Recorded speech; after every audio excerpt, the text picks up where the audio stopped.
Here's how I would redesign the Origins mod. Origins is one of the most fun Minecraft mods out there right now. With its 9 creative and interesting mob-inspired origins, it offers new ways to play Minecraft with new, fun abilities in a way no other Minecraft mod can. However, it's far from perfect, and today I'll be redesigning and rebalancing the 9 base origins to be just that much cooler, and all the more exciting to play as. As a disclaimer, these are just ideas. I am not a programmer, and I don't intend to make any of these into reality anytime soon. If you know how to, though, feel free. I'd love to see these ideas brought into the game.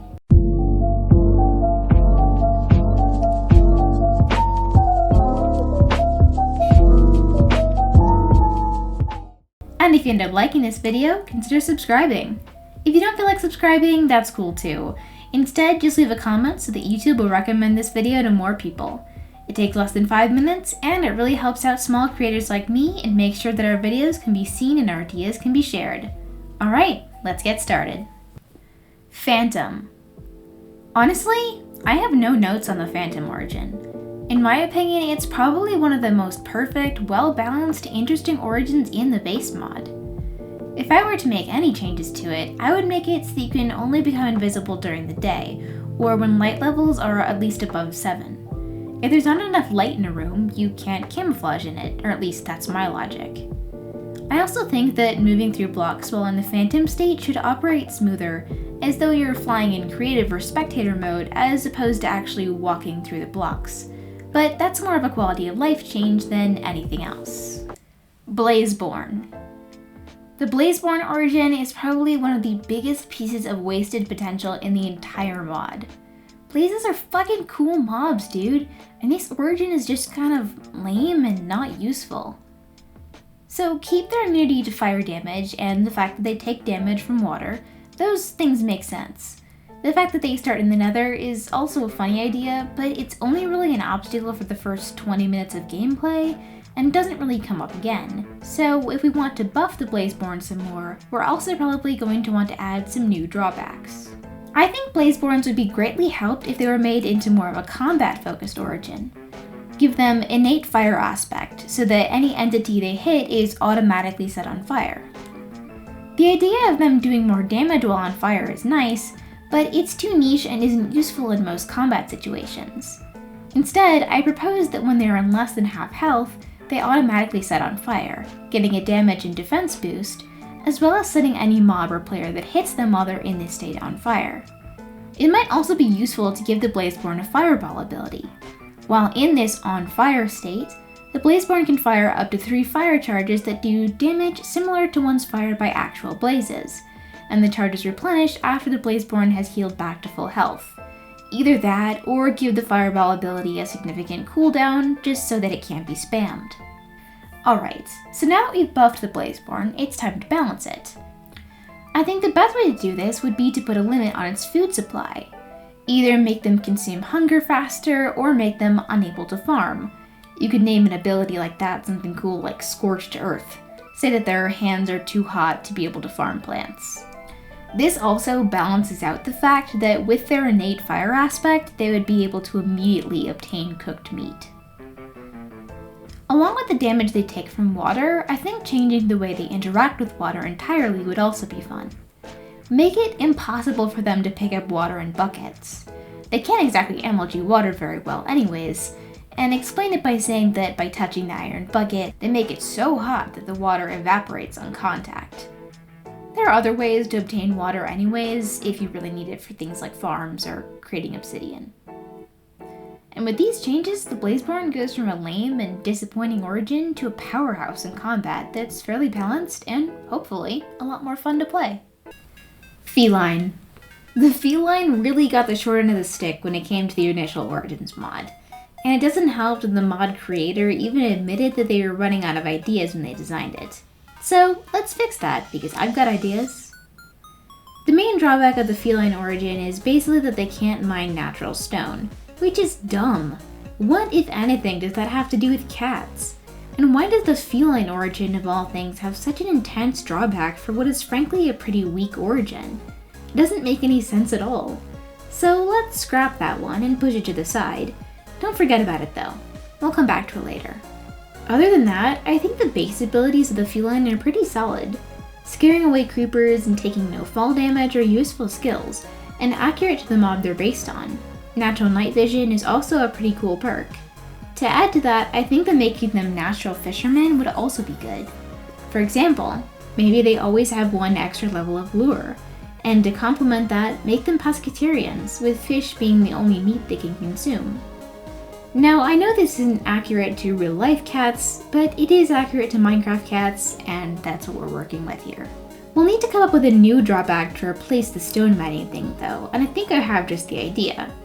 Felines have a lot of advantages that, rather than negating damage, simply removes them from dangerous situations altogether, so making them a lot more fragile by giving them a smaller health bar like that of a phantom origin would balance that. I know that the feline already has one less heart as a play on the 9 lives thing, and while that's cute, one less heart is really negligible in the grander scheme of gameplay. 3 less hearts? Now we're dealing with some danger. Avian. I know avians are meant to be the easy mode origin, with drawbacks that don't really affect normal gameplay, and abilities that are just nice perks to have, but are nothing special and nothing that a few potions or enchantments can get you in normal gameplay. No offense to anyone who enjoys playing avians, of course, but this one is just a little boring. And sure, not every origin needs to have gameplay-altering abilities, but I didn't make this video for nothing, so let's see what we can improve. All of the avian's initial abilities I think we can keep. Natural feather falling, speed, veganism, sleeping up high, all that can stay. I want to add to the veganism point by giving them the ability to eat seeds. Give it similar nutritional properties to bread or something.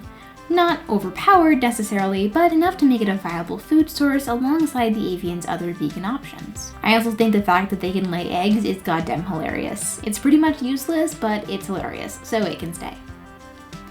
So how do we make the boring origin more interesting?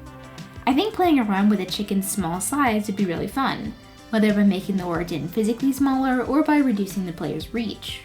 I don't think it should necessarily be inchling sized or anything, but maybe scaling down the player model by a half block or so would make this origin particularly hilarious to watch run around. Plus, then I could make fun of Rain for being canonically short. Elytrian. Ah, the Elytrian. The one everybody wants to play when you tell your friends you're starting an Origin server, because everybody wants to be able to have Elytra right away and fly around. I get it, this one is popular and it's for a good reason. It's well balanced and has amazing abilities. The only issue I really have with it is that it allows the player to wear a full set of armor along with Elytra wings. And yes, while this is balanced slightly by the fact that the player can only wear up to chainmail armor, I don't think it's enough, because the nature of the Elytrian's launch ability allows them to get out of dangerous situations quickly enough that armor quality doesn't really matter. Truly, where armor matters the most is when Elytrians need to protect themselves against fall damage and kinetic energy, which they need to do frequently, or so I'm told. A way to balance this, I think, would be to reduce the power of the launch ability with the more armor that the player is wearing. More armor means the player can't launch themselves as high and therefore can't fly as far away. I think it would make sense to say that with a full suit of armor, the Elytrian couldn't even launch themselves at all. The Elytra still works, of course, but they have no way to get a free boost off the ground. A different idea I had for a way to balance this would be to make the Elytra have durability. Basically, the Elytra would have an invisible mending enchantment that causes it to take some of your XP in order to repair itself all the time. If you're using your Elytra and not obtaining XP, eventually it will break until you consume more. All this to say, I think a way to balance the fact that the Elytra can't break is to make it able to break, and also make it so that Elytrians gain less XP. Shulk. The Shulk is famously known as the min-max option. Minimal drawbacks, maximum benefits.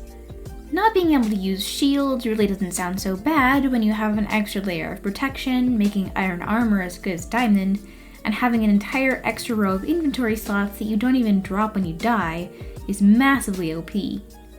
Which is why I think we should give the Shulk the ability that was previously given to the Feline. That's right, I told you we'd come back to that. The Shulk origin has the ability to mine natural stone without a pickaxe. And sure, you can keep that ability, as long as there is at most 2 adjacent natural stones. Hey, don't hate me just yet, let me explain myself. The Shulk is a defensive origin. It's all about protecting yourself and your items. Shulkers themselves are small, immobile mobs, and other than their levitation bolts, they don't hit very hard. It makes sense that they'd be physically weak when it comes to things like mining. Speaking of those levitation bolts, I think that Shulks should have a charge ability that allows them to fire one after a cooldown every so often.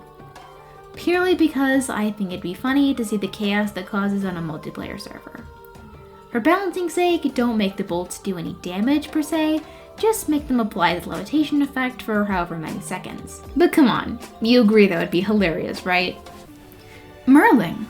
Merlins are a great example of an origin that has a lot of benefits and only one huge drawback, which is the inability to walk on land. Basically, you get creative mode underwater, sans the unlimited blocks, and the drawback is that you have to stay in the water and also make life miserable for anyone that wants to organize a server event with you involved. No hard feelings, B. So how does an origin like this get improved? Well, similarly to the Phantom, I don't really have a whole lot of notes for this one. It's pretty perfect the way that it is. If anything, I think it could use a separate, dedicated set of enchantments for armor that keeps the Merlin hydrated on land. Sort of the opposite of the water protection armor that's created for Blazeborns and Enderians. Call the enchantment Moistening or something, that allows the Merlin to explore environments like the Nether without immediately dying. Actually, please don't call it Moistening, that's a terrible name. Arachnid. Arachnids are funky little guys. Oh, and the origin is cool too, I guess. The Arachnid origin is a split combat mobility-based origin, so here's one addition for both sides of it. First, along with the cobweb ability, give opponents a few seconds of poison on hit, similar to a cave spider attack. Secondly, give the player a toggleable ability to lay down and crawl, so you can fit through 1 block tall spaces. I personally think this should be a vanilla Minecraft feature for all players, regardless of origins or mods, but I think it especially fits the abilities of a spider for the Arachnid origin. Another idea I thought of, instead of making arachnids carnivores, make it so that any mob that drops edibles, instead of dropping food when killed, the food is immediately consumed by the player, referencing how spiders use their webs to hunt for food. Maybe it's a bit overly complex, but I think it'd be a neat addition to this funky little origin. Enderian. Finally, the Enderian. Everyone loves this one because they're all random bikinis living out their memory boy role-playing dreams. I see you, I hear you, now it's time to make some changes to your boy. The Enderian is a pretty simple origin. It does what it needs to do and not much else. I think a few tweaks would make it just perfect, however. Firstly, Endermen should no longer aggro on the player if you look them in the eye. They still fight back if you hit them, of course, but since you're one of them, they should be more receptive to your eye contact. Also, for all my Dream SMB fans out there, give Enderian's natural silk touch on all blocks. Let them pick up the spawners. Yes, this will be chaotic. No, I do not care. Next, I think instead of merely taking damage from water, I think Enderian should react in much the same way real Endermen do, and immediately teleport away to nearest dry land, or at least 3 blocks away from wherever the water was that they were damaged by. This adds an element of randomness to the teleportation abilities of the origin. Also, I'd just like to see what happens if you drop this version of an Enderian off in the middle of an ocean, and they're forced to teleport 300 blocks away to find land. I think that'd be pretty funny. Finally, for a bit of a silly addition, make the Enderians taller. Maybe not completely 3 blocks tall, I mean you could do that, but at least a half a block taller would make them all the more fun. Plus, that adds the unintended drawback of the origin of not being able to use normal Minecraft doors. And that's just plain funny. So, there you go. All 9 base origins made even better. Would you like to see more of these done with more origins add-ons? Let me know in the comments down below. This was honestly a ton of fun to come up with. I love this sort of hypothetical game design type stuff, so if you like it, I'm happy to make more. But I won't know unless you tell me. And for legal reasons, I'm not affiliated with the Origins mod, I do not speak for anyone who works on the Origins mod, and I do not know anything about coding or creating mods.